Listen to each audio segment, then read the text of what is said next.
Hi guys! Usapang charter change tayo ngayon, lalo na yung gustong baguhin sa foreign ownership sa Pilipinas.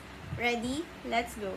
Alam nyo ba, may limit sa foreign ownership sa ilang sectors like advertising, education, utilities, at mass media? Usually, 40% lang ang pwede sa foreigners. Pero gusto nilang palitan yun. Sa advertising ngayon, dapat 60% Filipino-owned. Pero gusto nilang payagan ng higit 40% foreign ownership kung may batas na ipapasa si Congress. Sa education naman sa ngayon, mga Pilipino lang ang pwedeng magmay-ari ng schools. Pero ang proposal, pwede ng foreign investors magmay-ari ng private schools, lalo na sa colleges and universities.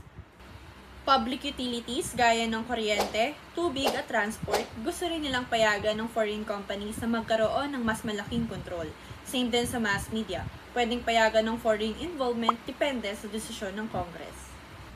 Pero hindi pa tapos. House approved na, pero sa Senate pinag-aaralan pa. Pero maraming Pilipino, kasama na ang simbahan at ang mga estudyante, ayaw nito dahil baka abusuhin, lalo na sa politika. Anong sa tingin nyo? Comment kayo!